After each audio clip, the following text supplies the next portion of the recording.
That's a dark thing to say. Yeah, That's how you feel. But that's so I just went along prodded through life with being abused. When you're abused at such a young age, it takes away your identity. I was full on, didn't want to be here. Full on, wanted to kill myself. I remember my girls at 5 and I looking at them going, that's when they started with me. I would have gladly went up and dug them up again. And I would have burnt them. Welcome to Having a Chats with Peter and Sophia. This episode we have a guy called Mark Rickard. Mark's here to talk about stuff that a lot of men deal with but don't talk about, including myself. He is an inspirational man with a story that is one of healing, one of trauma, one of determination. This man is on a journey of healing. And without further ado, I'll introduce it to Mark. Mark, take it away. You're welcome, Mark. Pleasure. It's good to see you. It's good to have you here. Thank you very much for coming up and agreeing to do this with us. So we'll start at the start. I was sexually abused from the age of 5 to 11. A lot of trauma through my life. Lost a lot of friends through drugs, drink, basically everything. Caused a lot of friction in my life. Caused a lot of trouble in my life. Now in recovery, 10 months, in therapy, 10 months. Talk about a lot of things. Opened up about a lot of things. Trying to find myself basically from the very start again. Trying to figure out who I am, what I am, who I want to become. Yeah. Basically, the way things has gone. Big advocate for men's mental health. I don't like what I'm seeing these days. Men don't open up enough. No. Why do you think that is? It's the bravado thing. It's, you don't want to see yourself being so vulnerable amongst your peers or your friends or anything like that because you have an ego or whatever. You have a reputation to uphold. But it's one of them things where there comes a point in your life when you start understanding that I'm getting a bit old now and this is getting a bit tiresome and there's a lot of stuff that needs to be figured out and understood and dealt with. How did you get to that place where you thought it was time to start and what you just spoke about, the ego, the bravado, all of that had to be put to one side? I started getting angry. Okay. I started getting angry within myself. I started getting angry over small little things. Stuff that I couldn't understand. Stuff that shouldn't have been setting me off the way it was setting me off, but it was. And then it was affecting my thought process and forgetting about it, trying to forget about it, trying to get over it, where it took me so long. Like for the normal Joe Soap, you could have an argument with somebody and the next day it'd be forgot about. With me, no, it wasn't that way. I'd hold a grudge and then I'd be angry for weeks upon weeks. So it ended up that I went and spoke to my doctor and he was probably the first person that I opened up to about my abuse. You told him? I told him. Within 2 days of me opening up to my doctor, I was in front of a team of psychologists. And within 5-10 minutes of me talking to the team of psychologists, I was diagnosed with BPD through trauma and through my abuse. What does that mean? So just for anyone, what does BPD BPD is mean? borderline personality disorder. BPD it's a trauma-based mental illness, basically. The way I explain it to people is something so traumatic has to happen to you to switch how your brain works. So basically for 38 years I've been in fight or flight mode. Something goes wrong, I get hard to regulate my emotions, regulate my feelings, regulate my temper even. There's a lot of stuff that has happened down through the years that I don't remember doing, don't remember saying, don't remember my actions. But it was me at the end of the day. It was me that did these things. I can't turn around and blame borderline for everything that happened in my life, no. But yeah, it was a root cause of a lot of things. And that came from my abuse. I came from, like, I was told that I have BPD since the age of 5. I got sexually abused from the age of 5 to the age of 11. So when the psychologist said that to me, it sort of made me think about my life, made me try justify stuff that was after going on. and trying to find myself again. But it's hard to go back and find yourself again from the age of 5 because you're only a toddler. So that's how it all started. So then straight into trying to deal with it all through therapy, DPD therapy, trying to understand everything, trying to find who I was basically. Do you find that the therapy helps? Oh, 100%. Yeah. I'd recommend therapy to anybody that suffered anything in life. Therapy probably saved my life. When I went to therapy first, I was in such a bad place where I didn't want to be here anymore. And I have 2 young kids, and that affected me, that why wouldn't you want to be here for your kids? But I didn't. I felt that this world would have been better off without me. And that's a horrible feeling, having two young kids as well. But not understanding it, that was worse.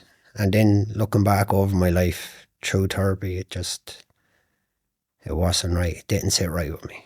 So I went head first into therapy, trying to understand it, trying to come to terms with a lot of stuff that happened, trying to forgive myself basically over a lot of things, which is probably one of the hardest things to do with BPD.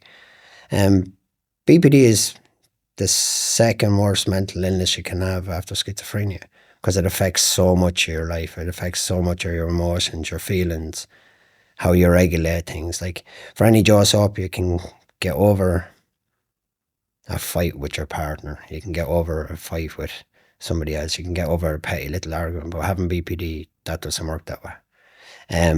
With BPD, then it's, if you're ignored, it can affect you. It's one of them things where somebody ignores a text message, somebody ignores anything. It affects you because you feel like you're after doing something wrong, you're after saying something wrong, or it's your fault. So it's hard to regulate. You have to come to terms with what's real, what's not real. And then you're wondering what other people are thinking. And then you analyse that, you overanalyse it. And then you think the worst. And it mightn't be that at all. So that's the way it all works. It's not a nice thing to have. It's a tough thing to be told at such an old, I won't say old age, but at 42 years of age, and you're told you have a mental illness. You told me you were 43. Shh. Sorry, I was told then. I was told then. I was 42 then. I'm 43 now. Yeah, but luckily enough that, I won't say luckily enough, I got diagnosed late on. If I had to be diagnosed a lot earlier, like even back in my 20s, a lot of people, when they're diagnosed younger, don't survive. What ends up normally happening, they normally take their lives at 27, 28, which is tough. So lucky enough, I got the chance later on in life to actually understand it and try deal with it without going through younger years and having a family during that time and then trying to regulate this at the same time. It would have been tough, very tough. So like you talked there about regulation. So when you weren't able to regulate going through your younger years, your teens, your 20s, how did it manifest? How did it come out? How Anger. Did it Anger. I could turn around and say some of the most vicious things, bring up things that happened years beforehand and throw them. There's a lot of stuff that I've done in my past I don't ever remember doing. Violent things, saying things to others. I do call it having a dirty mouth. That's the best way you say the most hurtful things towards people that you love so much, but you don't mean it. And then you feel guilt and shame behind it all within 2 minutes of it happening. You'll be wondering, why did I say this? I shouldn't have said this. Whereas a normal person, it'd be a little bit different. A normal person would get angry, probably say sorry, where somebody like me who never said sorry, never apologised, it was never my fault. When really it was my fault. It was always my fault. But there's a lot of stuff that happened in my past where I will never put it down to having BPD or never put it down to my abuse. Yeah, I've done things in the past that was me, was my mouth. Did I mean to say them? Yeah, probably. Did I mean to do certain things? Yeah, more than likely. Yeah. There was reasons behind them. I'm not here to turn around and say, oh, BPD, was the root cause of everything, or my abuse was the root cause of everything in my life. No, it wasn't. Even in my drug taking and my drinking, it was me. I wanted to go take drugs. I wanted to go drinking. Yeah. So it wasn't. But when I used to drink and when I used to take drugs, it was heavy.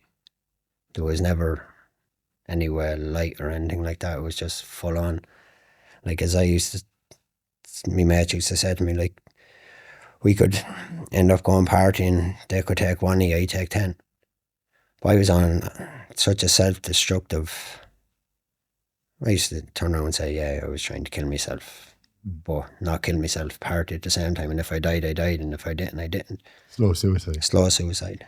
Yeah. It was just one of them things. Yeah, done a lot of stuff that I'm not proud of. I never will be proud of. Do I live with regrets? Always. And I always will for a long period of time. Forgiving yourself, and we're having BPD with a lot of this stuff, it's very hard. Very hard. Will I get to a point where I will forgive myself? Hopefully. But at this moment, I'm still going through therapy. I'm still trying to deal with a lot of stuff. There's still a lot of new stuff coming up. Yeah, just finding forgiveness within oneself is tough, especially with someone with BPD, and especially with somebody that was abused at such an early age. You look at yourself that you've done something wrong. And it's only now that I'm starting to forgive myself that, no, this wasn't my fault. The abuse part, whatever about everything else after the abuse part, no, it wasn't my fault. Where I blamed myself for years for it, where I always looked upon myself was like, why couldn't you have done something? Why couldn't you have spoke up? What? As I said to friends of mine, back then you couldn't speak up, because if you spoke up, I was going to lose twice. Like, I lost innocence when I was being abused, and I would have lost probably family members because they would have done something stupid, and then I would have lost out. So there was that scare factor and everything. So I just went along, prodded through life with being abused until 11, and then things stopped. Moved on then, just played me sports, don't get me wrong, hid a lot of things. There was no point in saying I didn't. Felt awkward as a young kid, especially showering. See, a lot of people don't understand this when it comes to abuse victims. Like, I played a lot of sports, so you'd be showering in the same showers as other kids. Yeah. I used to shower in my boxers or my underwear, where other kids didn't. Yeah, it just felt weird. I get that. Yeah. I get that. Even within the prison systems and that, it's very open, communal showers and that. It's a very difficult place to be for numerous reasons. Yeah. And what you talked about there, like, that hits. Yeah. And then, still to this day, I'm not a hugger. I'm not. Back then, even for a coach to put his hand on your shoulder was weird for me. How did the body react when that happened? I used to quiver. Yeah. It was, and they were doing nothing wrong. It was never them doing anything wrong. It was just something within myself that it was like, I don't want to be touched. Yeah. Just it. No safety in it. No safety. Yeah, I'd say no safety. It wasn't even like that. It was something within myself. It was like, I used to get a shiver and could never understand why I was getting this shiver or why I was thinking. I used to pull away a lot. Even getting in photos or anything like that, I used to never like it. I used to feel completely, I'd be like, I don't want to be in photos here. I don't want to be shown as anything. Maybe that was my own self-image and this, that, and that, but that's what happened. I think when you're abused at such a young age, it takes away your identity. Oh, 100%. It really does. It strips you of everything. Yeah, 100%. You don't feel like you're you. No. You don't know who you are. Yeah, I do call it imposter syndrome because you're not that same person that you used to be. And with me, it's very difficult for me because I was only 5 at the start. to try and know yourself and understand yourself, it's very difficult because you were so young. And even when I got a little bit older, it never goes away. No matter what you do, like, especially with me playing sports, and I've played sports all my life, as we said about the showers, getting into team photos, other teammates putting their arms around you to get it. It just felt weird to me. Uncomfortable. Yeah, very uncomfortable. Yeah. So uncomfortable. It's like you go into flight or freeze mode. Yeah. You either freeze or want to run. Yeah, 9 times out of 10 I ran. Yeah. 9 times, like, I much would call a runner. Even in relationships. Yeah. Something starts going wrong, I'd walk away.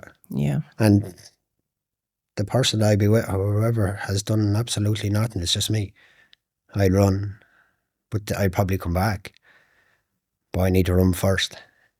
I've done it. I've done it down through the years in relationships where there could be a tiny little argument and I'd go running. Yeah. I'd go running back home for a month and then come back and expect everything to be rosy. But it's not always rosy because you're after hurting that person that you're after running away, and they don't understand why. They just think that this is what he does. This is how. But that's the only way for me to cope and regulate things. Yeah.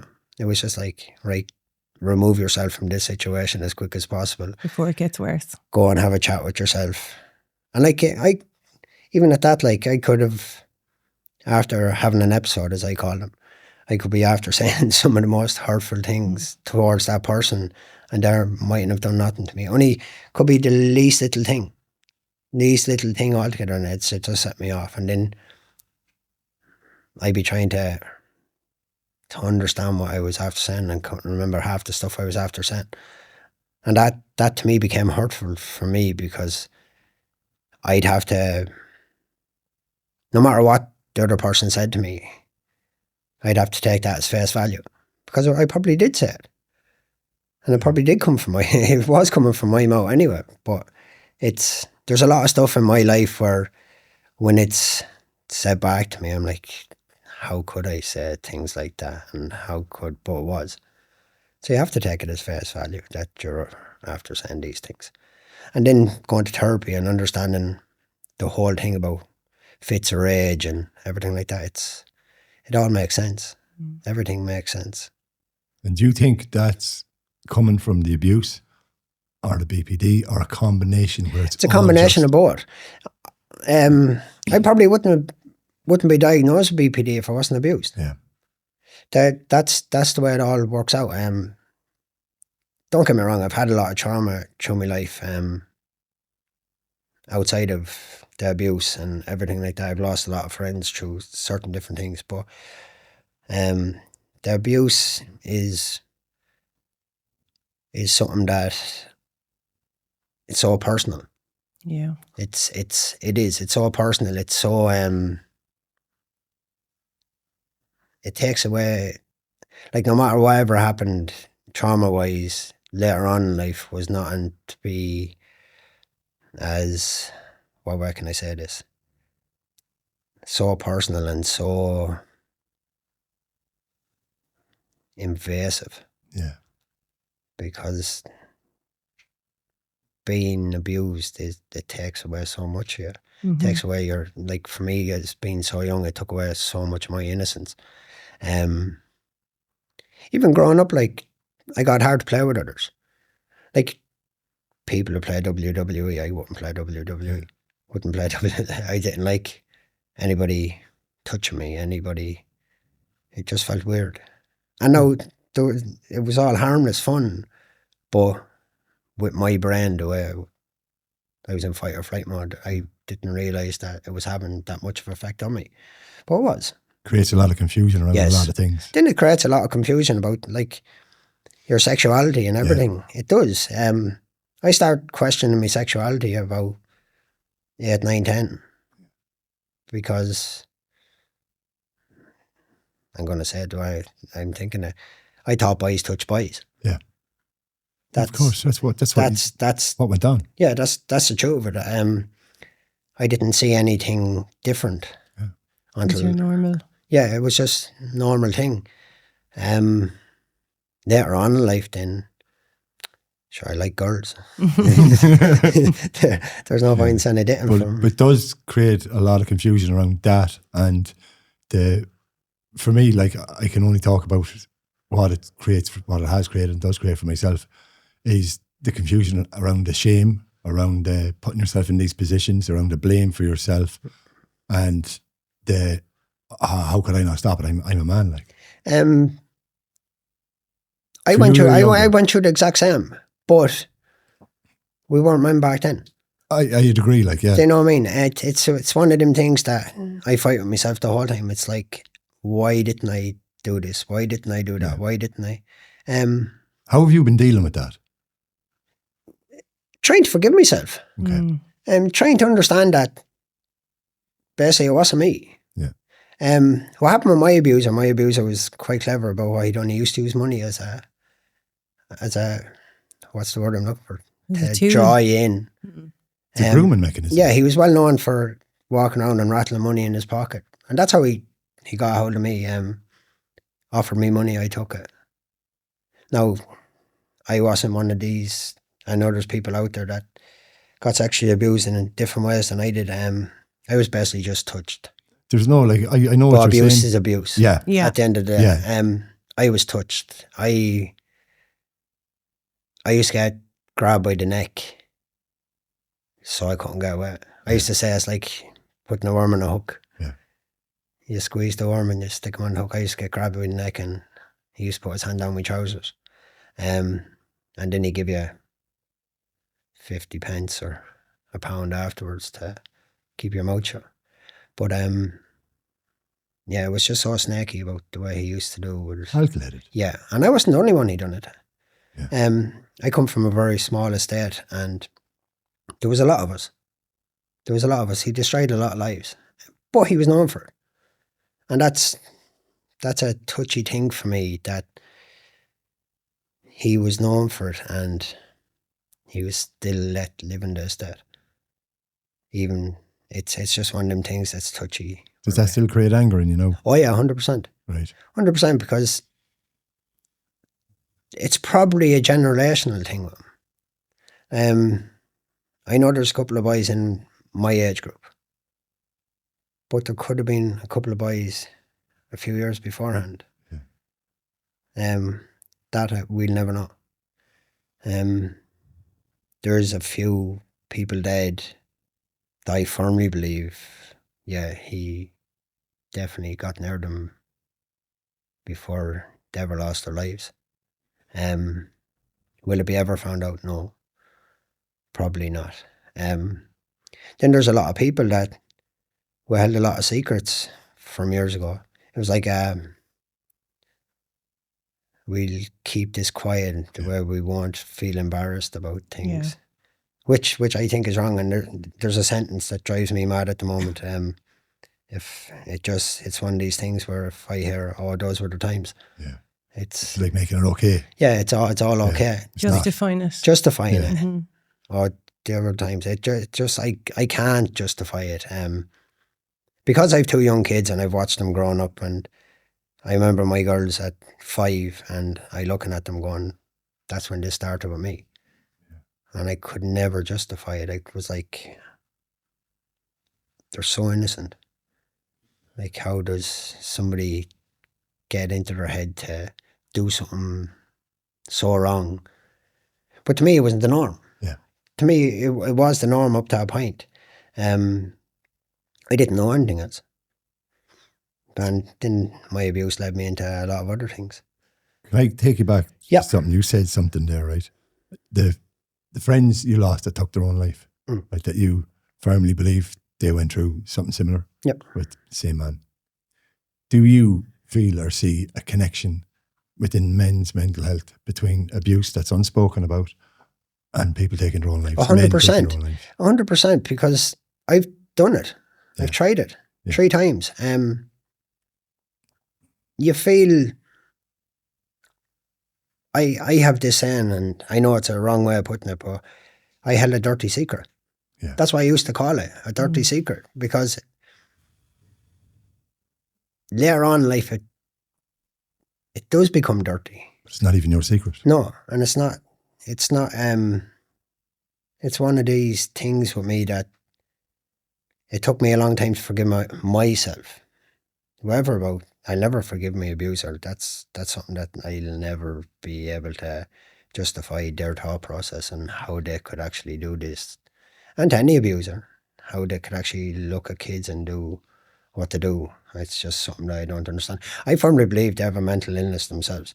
100%. I'm a firm believer that not all abusers was ever abused. Yeah. No. Like there's there's something going on in their head that it doesn't fit well with me. Yeah, it's just when it comes to men taking their own lives, and even women. Yeah. Like there's a lot of women out there that's after being abused and take their own life. Like it's the guilt and shame behind it all. It's not even our guilt or shame. No, but I felt guilty. I felt shame. I felt dirty. Dirty for years. Dirty, yeah. I understand Absolute dirty for years. It affected so many relationships I was in. As we said, touch. Like being intimate with a loved one or being intimate with anybody, like it's what's the best way I can say this? Yeah, having sex is one thing, but being proper intimate with somebody is a totally different thing. Yeah. I couldn't. Yeah. I couldn't open up to it. Ended up that I couldn't open up and explain my feelings towards another person. Whether I could turn around and tell them I loved them, but that was just to words. pacify them. To pacify them, but to actually show them and to be able to just be normal, as I said, be normal. No, that wasn't there for me. And then having certain feelings about yourself and everything, it just, you don't see yourself as being anything. You're only trying to live, but you're not really living, if that makes sense. Perfect sense. It's Existing. Yeah, you're just existing. As I do say now, only for I have two young girls, I probably wouldn't be here. Okay. Thank God, yeah. At the start of my whole therapy, I was full on, didn't want to be here. Full on wanted to kill myself. Couldn't see anything good ever for my past or what's going to happen in the future. Yeah, it's one of them things where I look at my kids and I would protect my kids to the end of the world, and it's, when I think back on my past, I still hold a lot of resentment towards my parents. There's no point in saying I don't, but it's not their fault. Yeah, of course. How could they protect somebody when I didn't open up to them? But as I do say, and I've said this to friends of mine, is if I had to open up to, we'd say, my parents back then, my dad probably be in jail for the rest of his life. Because my dad would have took action and took everything into his own hands and done something that he probably wouldn't regret, but later on in life we'd all regret it. Yeah. So I would have lost twice. So that's why I never opened my mouth. It was like a lose-lose situation. So I just said to myself, right, I'd take this on the chin and try and live as normal a life as I could. But I never lived a normal life. That's a heavy decision for a young man. As you said, the abuse finished at the age of 11. That's a large life choice for an 11-year-old to be consciously making. But it affected me through everything, every aspect of life. Of school, wasn't really great in school. Couldn't I didn't have the attention span in school. Sports, yeah, no problem. Put me in a sports field, no problem at all. But as I said to you again, this pictures, going into dressing rooms, getting changed in front of others, it felt weird. Like even up to a certain point in my life, I think you could say 18, 19, 20, 9 times out of 10 I was changed going to a match. Already in my gear. The only thing I'd have to do is take off my top, put on a jersey and head out to the field. That's how weird it got for me. Have you suffered with like body dysmorphia? Oh, 100%. And do you feel that's coming from the abuse? Yes. I've heard that from a lot of men. 100%. It's identifying who you are. Yeah. especially in my case, because when I went to therapy and the therapist turned around and said, look, Mark, you probably have BPD since the age of 5 from the first time you got abused. You need to find yourself. I was 5. Yeah. I don't know who I am. So me at the moment, it is trying to figure out who I am as a person and who I am really, or that's where I am. It's not that I can say, oh, I'm Mark Rickard, I'm this and that. I don't know who I am at the moment, but I'm figuring it out. Are you on a journey to find out? 100% on a journey. It's a very personal journey for me. Of course. It's my journey. I don't expect everybody to understand it. I don't expect people from my past to even understand it or justify what I'm doing. This is my journey. I'm doing this for me, really, but I have 2 young kids to count on me. I don't want any of my past or anything to come into their future or to be carried into their future. It's one of them things where men don't open up enough. Yeah. Men have this big bravado going on that, and even in front of their mates, like, I know how hard it is to open up to friends, and like, I had to do it. I had to open up to an awful lot of people about what was going on and what happened in my life. I don't think it's just bravado though. I think it's deeper than that. Like, for myself, it's not bravado that prevents me from talking about stuff, even to just anyone. It's that deep inner, that masculine energy that I feel like I'm a protector, I'm a man. And it's just the shame that's built around it. It's like, and it's almost, there is no voice. There is no way of getting it out. I don't know whether you suffered or I have suffered it, where there has been situations in my life where you do get into deep conversations, whether it be friends or colleagues or whatever, and you're at that point where you want to say something, but you can't. It's like, it's like, you know. Myself you and know, yourself, it goes like that when we're talking. It's yeah. like, and you're like, but then you overthink it. Yeah. Then your head kicks in. It's like, you swallow it back down. Yeah. See, that's what I think it is. That's what I think it's partly. I don't think it's just bravado. I think it's that it just doesn't have a voice. Yeah. But sometimes I find as well, I think it's your head is trying to protect itself. Even though I've done years of therapy, I've been very open about my father's abuse and everything.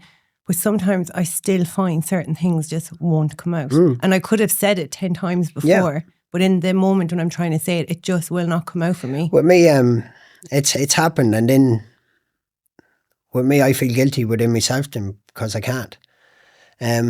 Creates that cycle, doesn't it? Yeah. It's like your mind doesn't want to relive that moment. Yeah. And what happened with me, with my therapy, it's, there's a lot of stuff I buried.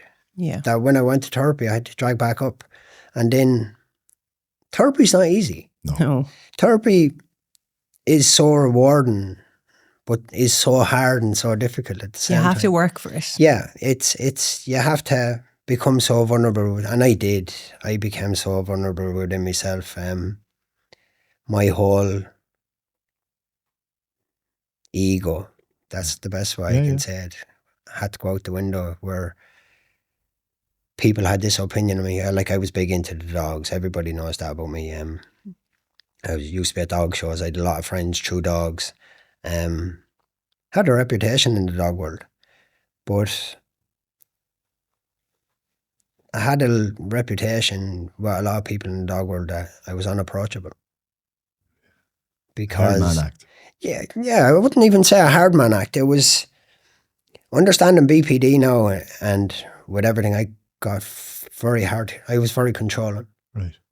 Very controlling in a lot of aspects of my life. And maybe that was, I could put it back to the abuse. Because once I'm in control, then I can't be hurt. Yeah. Only I can hurt myself, if that makes sense. Perfect sense. But probably I could be over controlling when it came in relationships, or it came with certain aspects, especially in the dog world. If I sold you a dog, I'd want to know everything about that dog. It was weird. Like, not your dog anymore. No, it's not. It's not my dog. But I need to know everything. Yeah. I need to know how you're feeding that dog, how you're doing this, how you're doing that. And that's the way. It was so controlling. It was, that's mine, but I need to protect that. Yeah. And that not letting go, isn't it? No, yeah, and it's weird for me. Then I jump into the dog world for a minute. Like, I used to show dogs. We'd say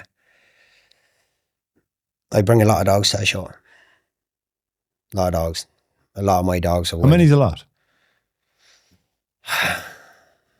On average, I could probably have 15 or 16 dogs per show. Per show. It's a lot of dogs, Mark. I'd be getting a lot of firsts and seconds.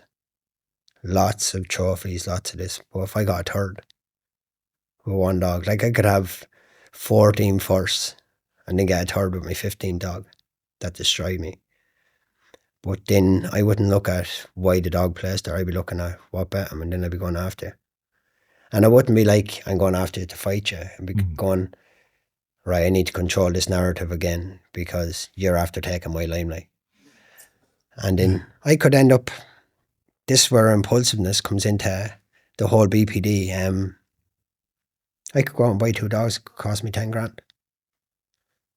Very quickly, just to go after that person that's after betting me, which is strange for me because when it comes to dogs, I used to put dogs before my family, even before my kids. Yeah. And I did. So that was an addiction for you? Oh yeah, 100%. That was said to me when I started off my journey in therapy. Probably one of the hardest things for me when I went and sat in front of a psychologist was him turning around and going to me, right, Mark, you were addicted to weed, you were addicted to cocaine, you were addicted to drink, you were addicted to backing horses, you were addicted to the gym. What else were you addicted to? And I sat there as brazen as ever, and there was a team of 3 psychologists, and I was like, I was addicted to nothing. And I was as brazen as anything. And he kept sitting there, and he left me there for another minute. He goes, look, I'll let you think about this now. And I kept sitting there looking at him going, I never got addicted to heroin. I never got addicted to crack cocaine. There's nothing else like. After another 2 minutes, he just leaned across the table and just went to me, how many dogs have you? I had 43 dogs at the time. All show dogs. Show dogs. That flicks such a switch in I start crying. That flicks such a switch in my head that it made me realise, right, there's a problem here. And my exact words to him was, what am I after doing here? He turned around and said to me, there was no difference between me and a compulsive gambler. That you go to a compulsive gambler and you turn around and you go, see that horse there? You backing the horse? Yeah, I'm backing the horse. That horse isn't going to win. What will a compulsive gambler tell you?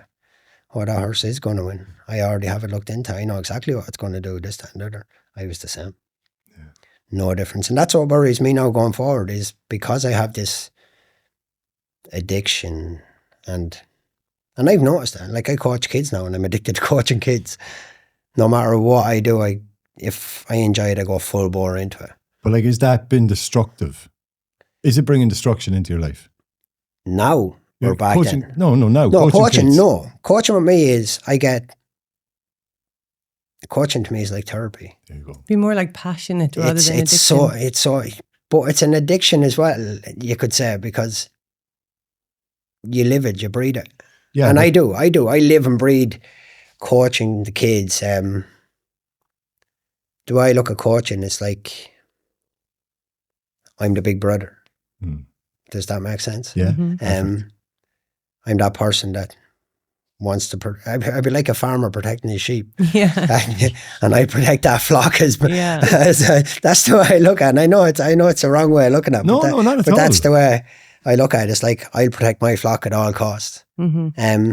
See, I wouldn't see that as an addiction, right? Because I see that as a passion. You've turned pain to purpose. You've turned what's happened and what's gone on into a passion. Because I would see addiction as a continued behavior that brings destruction to your life or the lives of others around you. Understandable. What you're doing is bringing you purpose and creating, you're being a mentor to young people. So you're bringing guidance, you're bringing understanding, you're bringing a safe space to a lot of children who may not have that. So like, I wouldn't take that from yourself. Part of having BPD, and it's something that I have to get my head around, is taking compliments and being proud in yourself. It doesn't work. Well done, Mark. You're doing a wonderful job. Thank you. Yeah, that's something that I need to work on a lot. And I get that off a lot of people. I even get it through therapy with my therapist, Neve. She does be at me the whole time that I should take my compliments and I should be proud of my You deserve them. Yeah, my achievements. So how does a compliment make you feel internally? Honestly, it's like water off a duck's back. It doesn't register with me that, like, if somebody turned around and, give and take, a girl turned around and goes, "You're handsome." And So, I wouldn't pacify it or anything like that. But just, all right. if a parent gives you a compliment for your coaching, does it make you feel awkward? Yeah. Where's that coming from? Probably from my past. Right. Probably more than likely from my past. It's not something that I took well in the past. Okay. Even achievement wise. Well done, this, that, and the other. Yeah, just pats on the back. I didn't take well. Should have, but then didn't, because your self-worth from stuff that was after happening, you feel so low about yourself. And it's like, what's the best way I can say this? Your self-worth is at rock bottom. Yeah. Your self-belief is at rock bottom. With my abuser was deaf and dumb. Now anybody that hears this and from my town will know exactly who I'm talking about. I don't care either. It's the way he made me feel about myself was I was worthless. No matter what I did in life, no matter what I achieved in life. And then carrying on, even after my abuse, like, I put my parents through hell. Absolute hell. Like, I was wild. But with my parents, it was a little bit different. It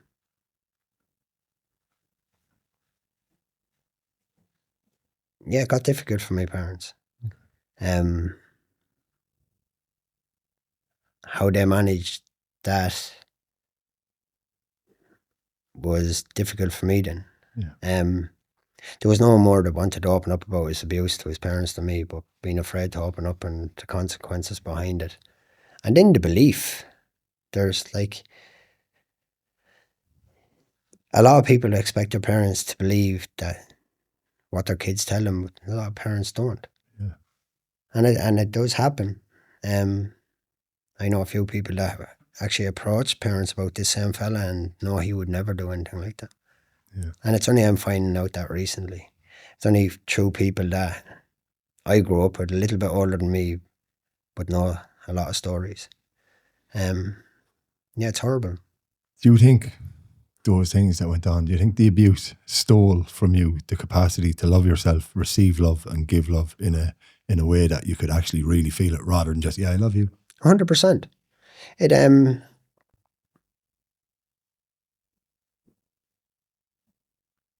I have this saying, it's how can anybody love the unlovable?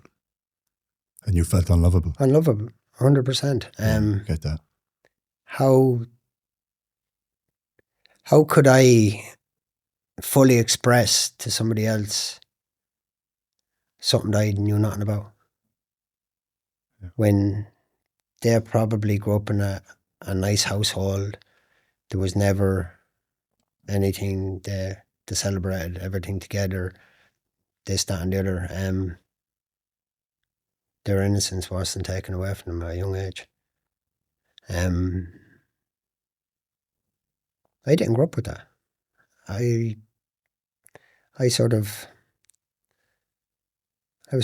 the rogue character. And there was a lot of us in our estate. Our estate was one of these estates where you went outside and you didn't come in till the lights went on. Mm-hmm. And that's the way it was. You could be anywhere. Street lights. And like we had an old mill beside us, and that was our playground. Yeah. But there's a lot of secrets that have to come in from that estate, and they might never be told. But there is a lot of secrets in that estate. And it's one of them things where I nearly went and rocked the boat when all this kicked off. I was nearly going to start turning stones that really should be left turned, because no one gets justice anymore. He's well dead and buried. I've never got closure. I've never got closure in a lot of stuff in my life, and I never get closure in that. Mark, how did it make you feel when you heard he had died? Truthfully, I know this is dark humour. I would have gladly went up and dug him up again, and I would have burnt him. And I know that's a dark thing to say. No, that's how you feel. But that's a lot of stuff affected my life because of him.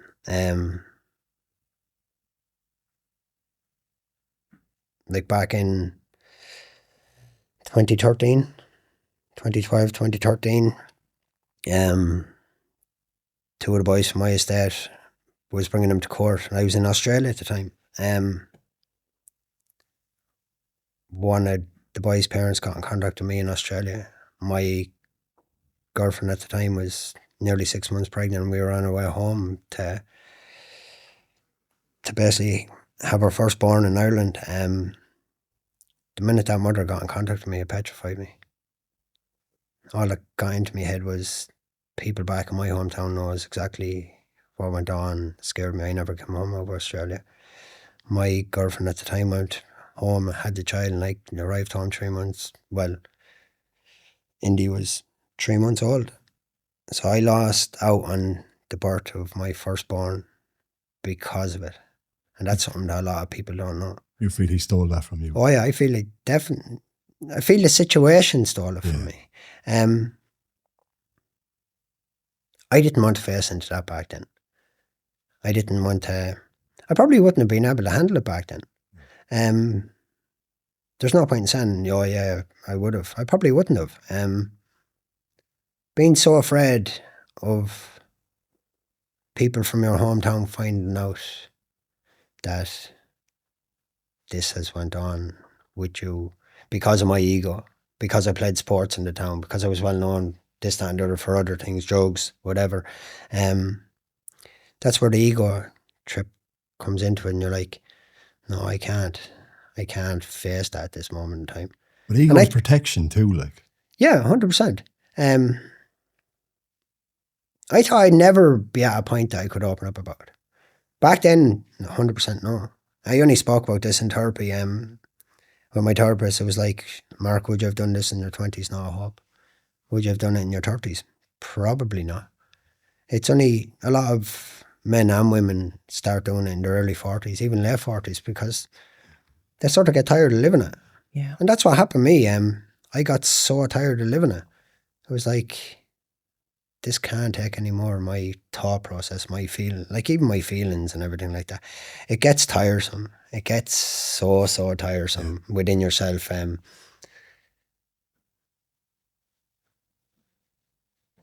it comes to my stage, it's, you don't know yourself. You think you do, but you really don't. Where I am now, I still don't know myself. I'm only learning.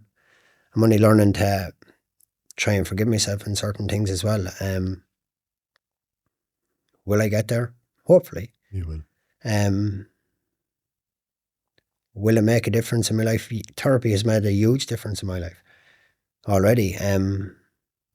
Having relationships, talking to people, being open, not hiding away. I was one of these fellas that used to hide away. Like, it got that bad with me that I wouldn't even go on holidays. I would have rather stay by myself, lock myself away, be by myself.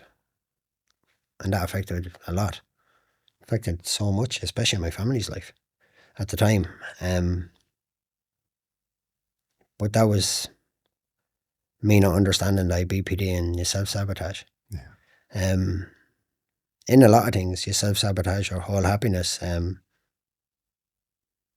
Which sounds crazy that you couldn't go on a holiday. No. Because then you would have had, I'm going to say it, you would have had to strip down to the bare minimum, walk around, and people be looking at you, and then having not much of not loving yourself enough. Yeah. And not having seeing a different version of you in your different mind. version. Completely different version in your mind. And then probably drugs came into mind as well. I was such in a comfort zone, smoking weed and doing whatever. It was like, I can't change this cycle. Anything different for me changed everything. Changed my whole, like, I had a routine.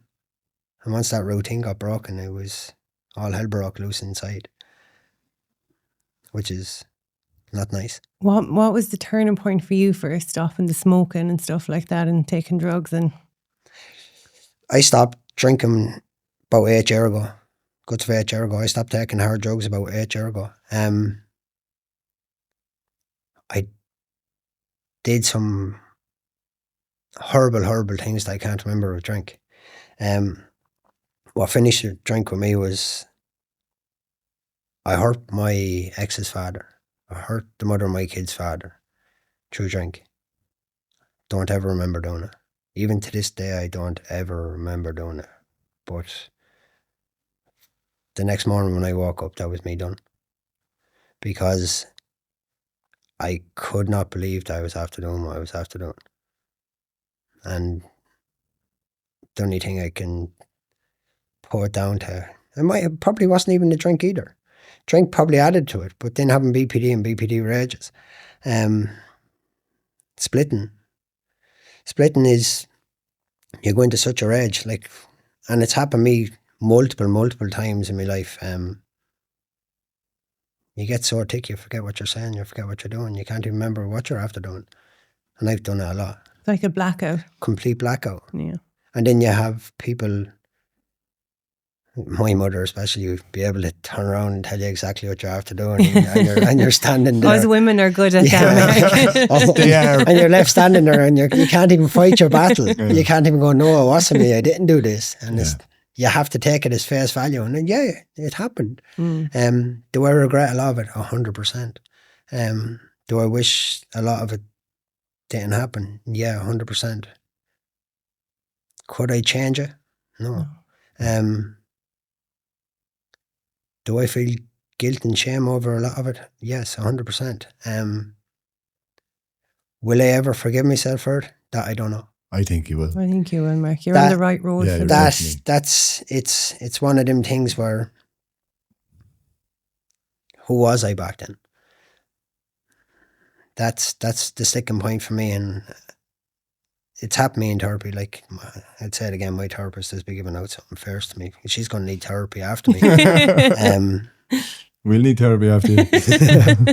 But yeah, it's just this thing of not understanding who you are. Yeah, it's looking at yourself, and there's a hatred with me with the person that I used to be.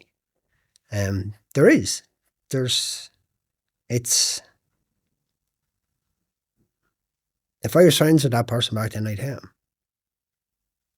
Because it was so out of character. It was so strange. But you did hate yourself back then. Oh yeah, 100%.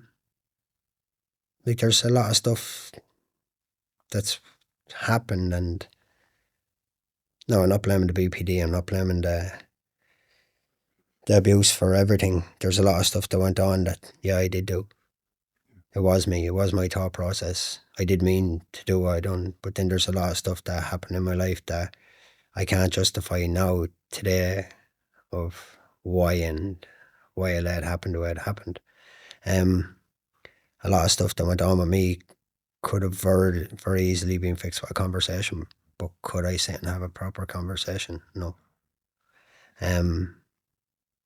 Can I sit and have a proper conversation today? Yeah, 100%. You're very good at And, it. and that's weird. That's weird to a lot of people. So you're finding yourself, Mark. Yeah, I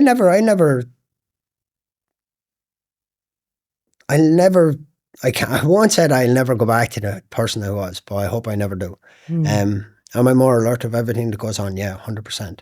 Am I able to open up and talk more? 100%. We're 12 months ago, I was a closed book. We wouldn't be sitting here 12 months ago. No. And no hope. I wouldn't be doing a lot of things. I wouldn't be coaching.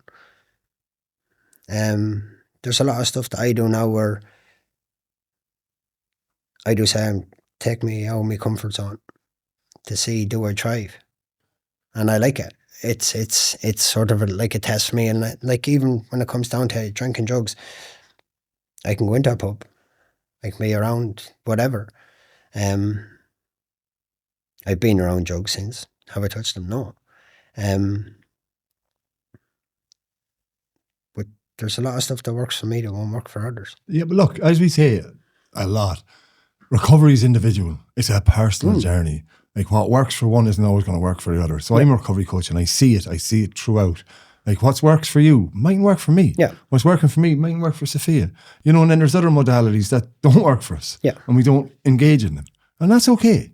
Right? So it works for you. But I'm going to tell you one thing, right? Like, do you do meetings? No, they don't work for me. I've never done a meeting. Yeah, look, and it's 8 years since you've had a drink I've of alcohol. never done meetings. You're living proof that, like... But that's where I do say it. It's not everybody's the same. And some people out there do need meetings. Yeah, oh yeah, there's a space They for need them. the connection. 100%. Yes. Yeah.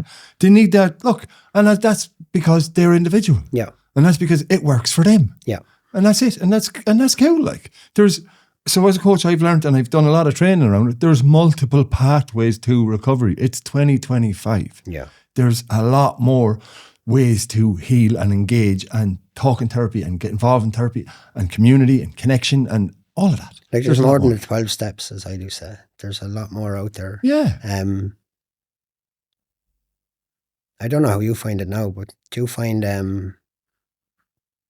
mental health is getting out of hand in this country?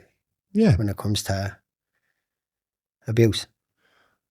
I don't think it's getting out of hand. I think it's always been there. I think, in fact, it's probably been there a lot more. But I think people are finding their voices. I think people are finally able to have the strength and the courage to discuss it, to talk about it, and to openly bring it to the surface. That there's not so much as a stigma around it anymore. Yeah, No. It's understood. It's because of the generation that is. We're in our 40s, right? Yeah. So as we're growing older, we've been through it. We're now able to talk about it because our parents be like, no, don't talk about that. Yeah. We don't discuss that in the open. I think it's a lot of our generation that has opened up the doors. Yeah, without doubt. Yeah, and you see it. Like, I'm going to tell you now, like, your healing journey has helped so many different men. I'm telling you that now, whether you understand it or realize it, and it's helped me hugely. I came across a piece of content of yours, and that's how we connected. And straight away, I sent it to Sophia. And he's like, oh my God, this is a man openly talking about sexual abuse. I was blown away. And like, I didn't have the courage to verbalize it, to talk about it, and never mind put the content out there. And I sent it straight to Sophia. I was like, wow, I was blown away. And So since that, I've been able to have more open conversations with herself and you. Yeah, so I've done that. My TikToks are just my TikToks. There's Like your diary. Yeah. That's all they are. They're not set out to do anything. They're my TikToks. I had to be open and honest about a lot of things. I wasn't forced to, don't get me wrong. It was all my own decision because I was involved in the dogs so much. Like I even put it out across Facebook. I wrote a big paragraph on Facebook. because I had a lot of rumours coming out of the dog world. Mm. There's no point saying, oh, I was in jail, I was on heroin, I was in a clinic, I was here, there and everywhere, but really I wasn't. I was just stopped to deal with me mental health and me Look abuse. after yourself. So I did, I opened up, but I've had, from me opening up, and it's something that I didn't mean, or it's something that I didn't invite. The amount of people that has come into my messages, and men, it's crazy. Some close friends of mine, I would have never thought anything, and opening up. It's because, as they said to me, oh, you were the last one we ever thought that. Yeah. Because of the way I was and the way I acted, and I'm Mark, I have an ego. The hard man. This Not involved in all the madness. Yeah. I was. Yeah. Let's go. Like untouchable. Yeah. But do you think that you portrayed that because of that protection? You're putting that out there. Stay away from me. Oh, 100%. It was one of them things where I still say this to this day. Try bully me, I'll bully you back. Yeah. And that's only a protection thing. It was like, of course. You come after me, I'm going to get you before you get me, type of thing. Yeah. It was one of these things where, from my abuse, I was always looking over my shoulder. This the way I describe it. I was always worried in case he came up behind me. Yeah. So, if you think you're going to come up behind me, like I even have this saying to this day, like the only time I get nervous is somebody puts their hand on my shoulder from behind. And still rocks you. Oh yeah, 100%. Anything could happen. And it could be a mate, but anything could happen from that point on. Are you working on that? Yeah. Yeah. It only happened recently. I had a mate that done it, and I flinched before I turned. And he's lucky he didn't get a box in the mouth. There's no point saying that. And he even said to me, he goes, Mark, what's wrong? Like, and I said, don't ever do that to me again. I said, I need to know what's in front of me. I said, anything coming up behind me, I said, I don't like it. And then when I explained to him a lot of it, like, that's what used to happen. Like, I used to be walking around the estate, or like we used to build camps. To this day, I still remember, like, we used to build camps all around the place. And even, like, I lived beside the railway station, so there was a little forest. We used to go out there and build a camp. You could be walking out there, and next time this lad would step out through the trees and just grab you. I think he was hanging waiting. Yeah. He was always waiting. Even through the latter stages of it, coming up to 11, there used to be a shop down the end of the road, and we used to go down, but you used to have to walk back up by the old mill, and there used to be a line of trees, but you could go in now with the trees, do you know what I mean? Used to stand in there. Why do you think it stopped when you were 11? Do you want me to be honest? Yeah. Mm-hmm. I probably got too old for him. Right. That's just in my head. It's sort of, I sort of stopped my everyday routines.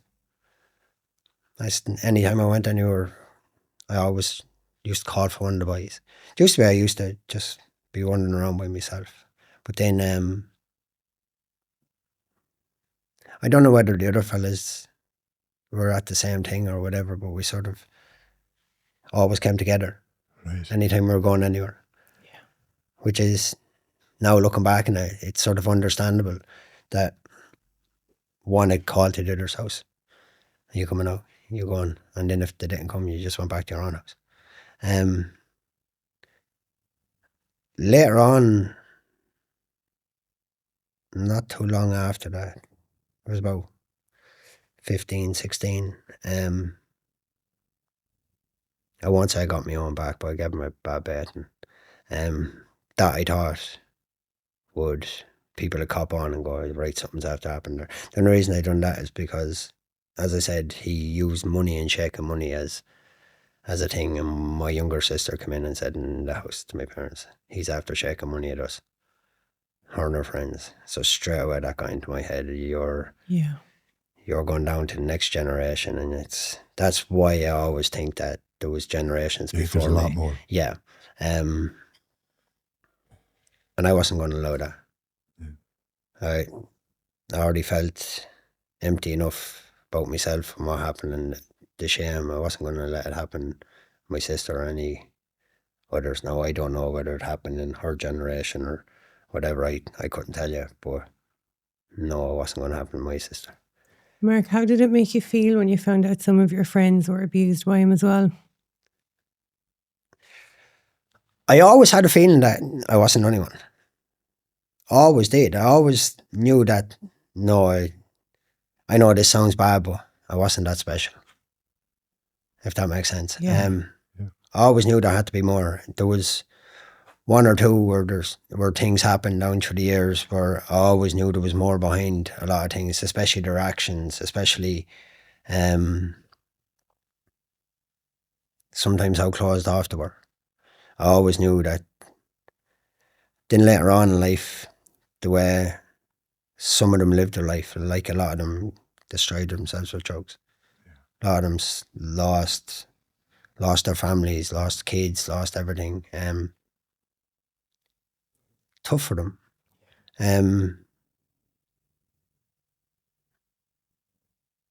But how are they to blame? No. No, not at all. And it's tough because when I look at it, like, a lot of people lost their youth. A lot of people lost even into their adulthood over something that a fella did. But I still have a lot of resentment for the authorities, the council. People knew this was going on and he got left in around the house instead where there was kids. Why, I'll never know. Do you think it was kind of looked at a little softly because he was deaf and dumb? Probably. But does it make a difference? Not at all, no, but No. I remember that generation. Yeah, but like, an abuser's an abuser. 100%, No matter, like, you can have abusers that are in wheelchairs. Oh, yeah. Yeah. Doesn't make a difference. All shapes, sizes, genders, Male, the whole lot. female, Male, disabilities, females, the whole the whole lot, lot. yeah.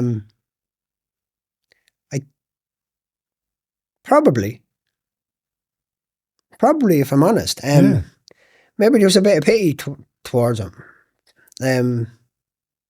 Like, later on in life, I ended up working in the same place as him and I had to come over. Had to destroy me. Going into work, trying to do your day's work, and this lad walking around the place. Because he used to clean and wash cars, and you were trying. Like, I started an apprenticeship and I came out of that apprenticeship. There was another part where he destroyed a section of my life. I gave up that because of him. So it got to the stage where he was winning. That's how you looked at it. Yeah. Yeah, I lost a lot because of him. Lost a lot. Like, even when I got diagnosed with BPD and started going back through my life, I looked at that. You won. You destroyed the best years of my life. Well, what I would call the best years of my life. And it's something in me that I don't want that ever happen in anybody I know or anybody around me ever again. I know this sounds cliche and everything, but I do jail. I'd have no problem going to jail if somebody came to me, and even a child, and said to me, this happened to me. Like, I just think... It's not the answer, though. No, it's not the answer. But would authorities do anything?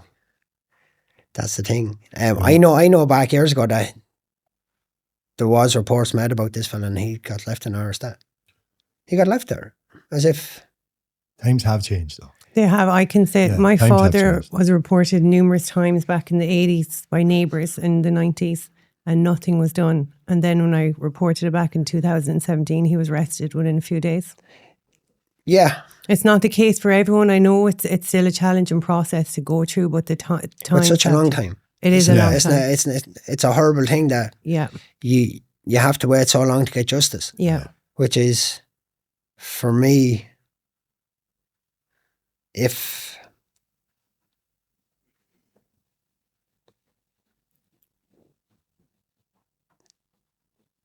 it's not quick enough. It's not quick enough. It's like the boys. I know reports got made in early 90s. Again, that's And then further on, it took the boys till 2013. Like, I know he got 4 years in jail. What, 4 years though? Go after 2. Like, don't get me wrong, a lot of these boys die a horrible death. So I've noticed. rotten from the inside out. Yeah, a lot of these boys die of cancer. Yeah. And maybe there's a divine thing behind it that goes, right, you do wrong to this, you're going to get your just desserts. Do you not think, right, that if the law is taken in your own hand, like you says, and look here, I understand it, like I get it, but do you not think that you're possibly stealing justice from some people? And it's not going to really change anything. Naming, shaming, putting them out there, and yeah, okay, they get the prison sentence, but that will follow them. I have this thing, and it's only because I'm involved in the dog world. If a dog bites you, what happens? Gets put down. But a lad can take your innocence. You're really hurting, aren't you? Do you know what I mean? That's the way I look at it. It's, a dog can bite you and get shot and put in the ground. But these people can take your life, because it is a life sentence. It's one of these things that you're going to carry for the rest of your life. It's how you deal with it and how you regulate it. It's, can you find peace within yourself of living with it? For me, up to the age of 43, I haven't. Will I be able to find peace from 43 up to whenever I get put on the ground? Who knows? I'm trying. But I can tell you, and I can promise you, that if you took a life, you're guaranteed to find no peace. Yeah, that's understandable.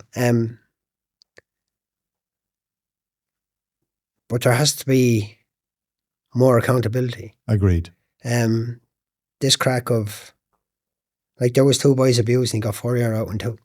So that's only a year. That's 12 months. Yeah. 365. 365 days a year. Doesn't make sense to me. In your case, Sophia, different. That's a sentence. I'm a firm believer these boys shouldn't come out. I understand that. I'm a firm believer that a lot of people that does this are a menace to society. 100%. I'd agree with yeah. that. They go in and, they get reformed. I don't believe any of these can ever be reformed. I firmly believe that I can't even say it's a mental illness, but there's something with them that it's incurable. You have this thing that you can't control. I agree with all of that, right? I agree with that. And I don't know about it being a mental illness. I don't actually know enough. I don't have enough knowledge, information about the ins and outs about it to say anything about it, right? But I do know from my experience and from my life, not just with what we're talking about or anything like that, I do know that when we meet these things with that hatred and that anger, we make them worse. Not only do we make them worse, but we create a situation that there's no healing in. Yeah. For anyone. Like, I'm going to ask you something. Okay, I'm off. I have a hatred towards these, especially my abuser, because of how it carried on into my generation, but the generation after me. We spoke about this earlier. It's one of these things. I have 2 young girls. Them young girls want to come into bed with you and sleep with you. Yeah. You feel so awkward. Yeah. You feel you're doing something wrong with your own kids. Yeah. I used to get up out of that bed and pawn a shorts or I pawn a tracksuit bottoms and get back into the bed. Yeah. I read this article years ago. It was all about people that were abused become abusers. Petrified me. Absolutely petrified me. Even petrified me with my own kids. Like, you love your kids. Like, and my kids are very affectionate. Mm-hmm. Giving your kid a kiss.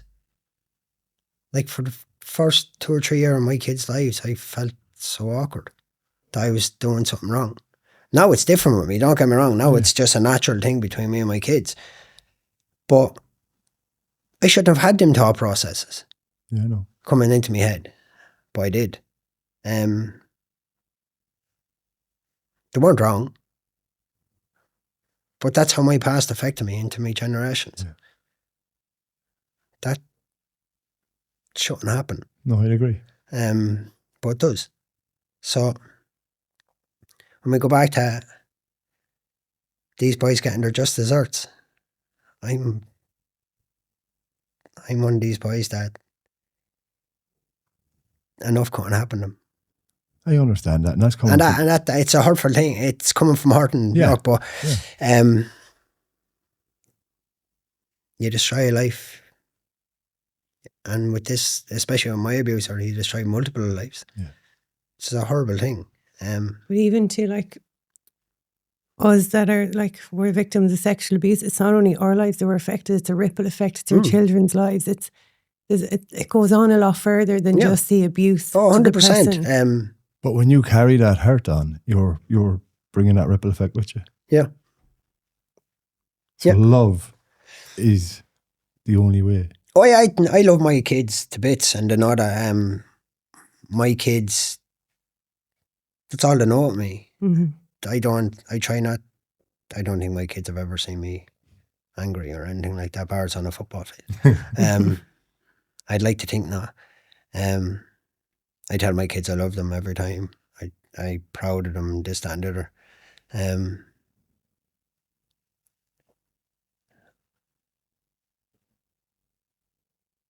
I don't want my kids having trauma like I had. My trauma from my past caused me to go into drugs, drink as much as I could to forget, because what used to happen with me was I'd start reliving the past when I was drinking. Yeah. I started reliving the past when I was taking drugs. So then I knew I had to stop reliving the past, take more drugs. Like I've overdosed. I've overdosed 3 or 4 times.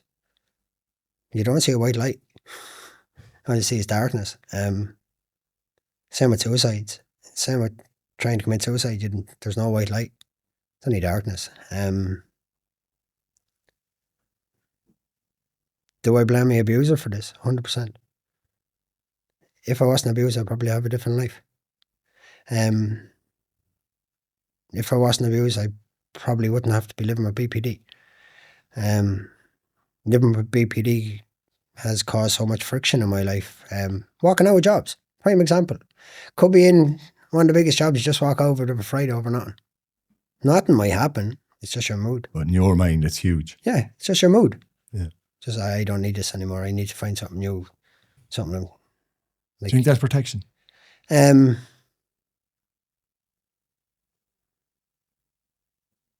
wouldn't say protection. I'd say it's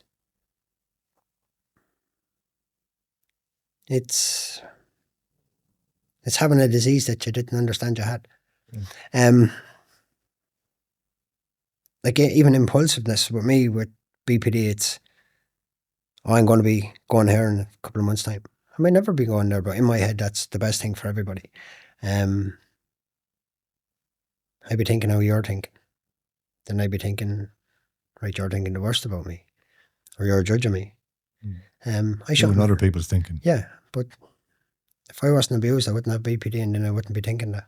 So that's where my whole anger goes back to my abuse. Because if that didn't happen, a lot of stuff in my life might never have happened. Luckily, you're in therapy. Oh, 100%.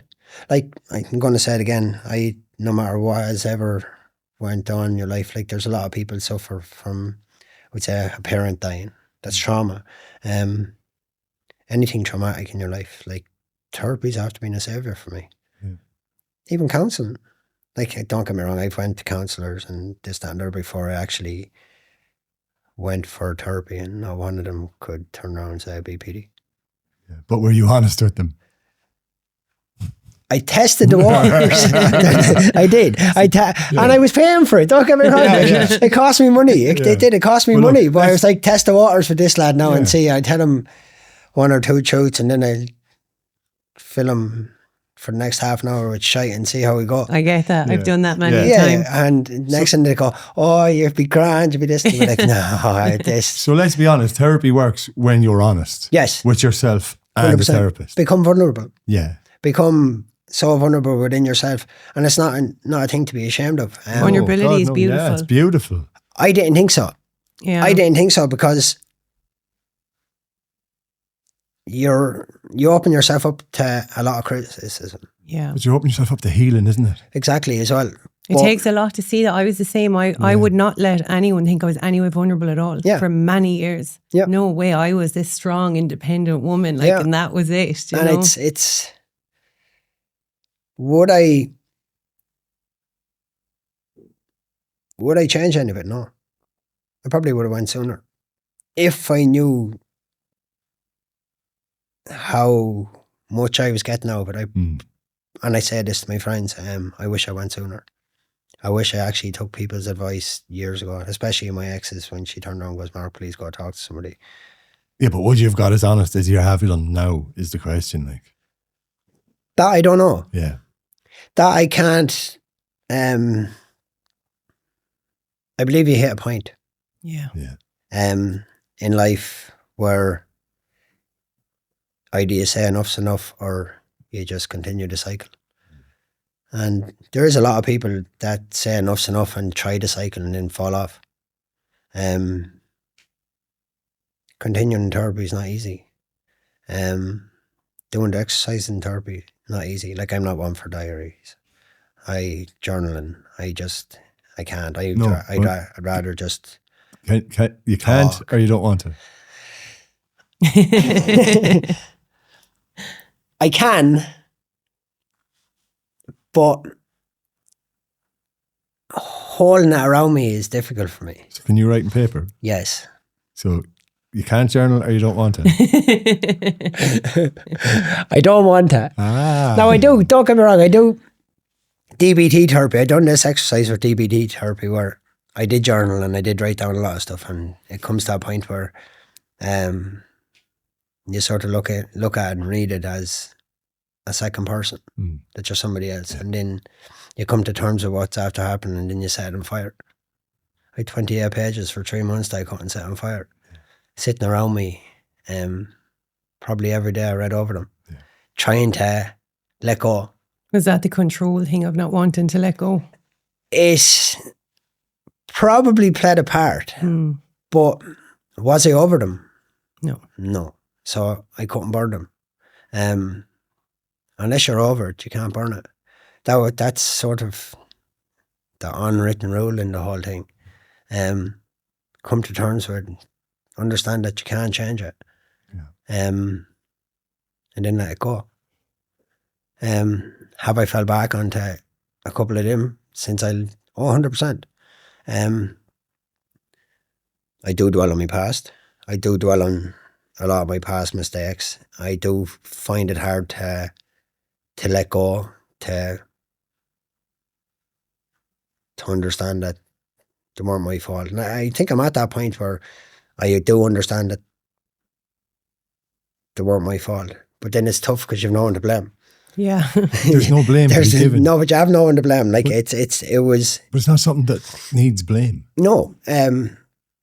But you're always looking for that. You're always looking for...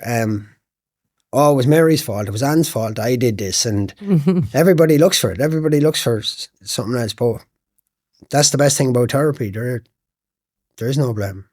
It's you against you. Yeah. It's not you against everybody else. It's... You're not even against anyone, really, are you? You're just... No. It's you. It's you. Finding you and figuring out you. Yep. And going forward as the best version of you that you can be within that moment. Yeah, 100%. Yeah. And for me, it's the best version for my kids. Yeah. So they don't have to see that person that I used to be. Yeah.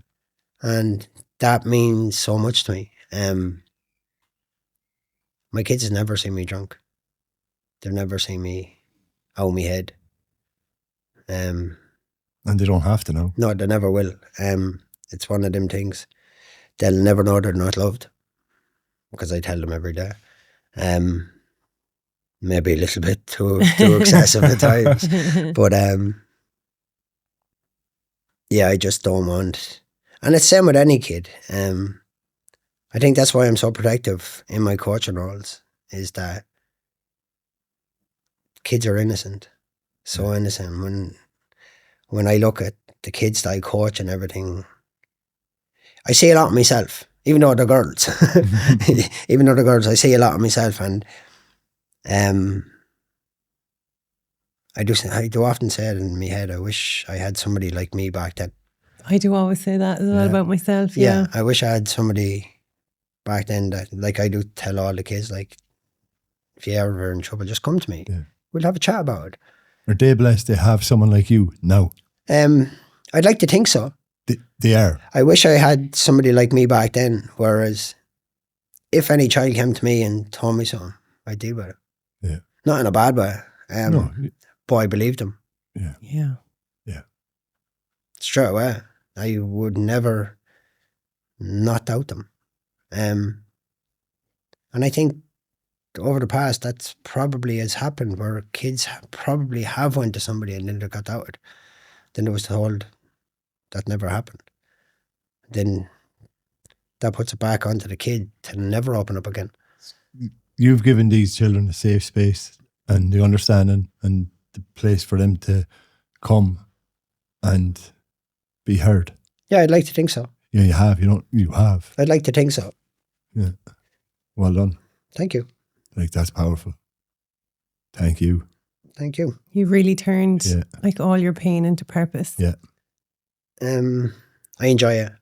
I enjoy it. I'd say the girls think it's cool, do daddy being their coach, like, and stuff like that. Sometimes. it depends.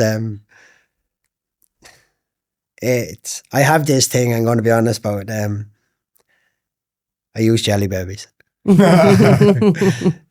I do. I mean, I use jelly babies as a thing to get rewarded. All the kids get rewarded. Jelly babies, especially. It's one of them things where it's sort of like me giving back for them helping me. Yeah. It's like Oh, literally Mark. but that's what it is. It's they don't understand how much they're helping me. So that's like my little reward to them, unknowns to them, if that makes sense. Yeah. They'll never understand it. They will in a But few they years will, when yeah. they're watching this. But it means so much to me, especially their acceptance towards me. And their parents. Yeah. And their parents, there's going to be a lot of parents that will probably see this or hear it and probably be shocked. But look, it's but it's my story, Your exactly. journey. and it needs to be told, and It has been. hopefully, look, as I said to you already, I never set out for any of this. I was just my TikToks and everything was just me. As you said, it was like a diary. I don't look at it like that. It's just how I feel. Mm-hmm. It was never to help anybody Well, you are. but it has. Yeah. And it's after opening up a lot of people to. I won't say come forward, but just to express themselves. Yeah. But that is a form of coming forward. Yeah. As we said earlier on, like I get a lot of messages and this, that, and the other, and I tell them people the same. I said, if you're suffering, go to therapy. And like it's not something that I would have thought I'd ever preach. Yeah. Go to therapy, go be vulnerable, and see how you get on. But it definitely saved my life. And you're saving many others too, just by creating that space. Yeah. I find that it's nice to have somebody that understands and that has went through something, probably the same as you. Yeah. Very hard to explain abuse to somebody that was never abused, and for them to understand it. I think we've done a fairly good job here, To be honest, I think we have. Yeah, and to understand how it feels Yeah. And effects. and affects 100%, especially men. Yeah. Not enough men talk about this, and there's a lot of men like down through the years. Even we'll go to boarding schools, we go to there's a lot of men that was abused. That's another podcast altogether, Mark. Yeah. That's like that's another podcast. Yeah, Yeah. but it's happened, and I'd like to see more men open up about So would I. stuff. I Yeah. think it's I think you're going to play a big part in that. Yeah. You're going to You've open definitely up. been a part of my Yeah. journey. thank you. No, thank you. And thanks for allowing your diary to be public. So for the likes of me and many other men to be able to stumble across it. Like unexpectedly stumbling across it. I'm delighted it helped you. It has. And thanks for coming here today because it's No helped a lot problem. as well. Like, Enjoyed it. yeah. Thank you. It's been an experience. No problem. Thank you so very much for sharing your story. It's a very powerful one. Thanking you. Yeah. And I just want to say, if anyone's been affected by any topics we've spoken about in today's podcast, we're going to leave numbers at the end that you can reach out to. You can reach out to your local rape crisis centre. There's a thing that many people think that it's for women only. It's not. Men suffer and men can reach out. So if you are, and if you've gone through it, and if you've experienced it, and if any of this has hit you, a family member or someone you care about, the support is there through your local rape crisis centres. And That's- it's this for you. That's a wrap. Well, before it's a wrap, please like, subscribe, share, and follow. Thank you very much, The guys. pest from the West. 100%. The more people that hear it, the more it's going to. Yes, definitely. Yeah. Before we wrap up this episode, I just want to take a moment to speak directly to anyone listening who might be carrying pain like what was shared today. If you're a man who has experienced sexual abuse, whether recently or in the past, please know you are not alone. There is help, there is hope, and there are people who understand and want to support you through your healing journey. There are some free and confidential services available across Ireland. And if you ever find yourself in immediate danger, please don't hesitate to call 999. It takes courage to speak up. It takes strength to reach out, but healing is possible and support is here when you're ready. Take care of yourself, and thank you for listening today.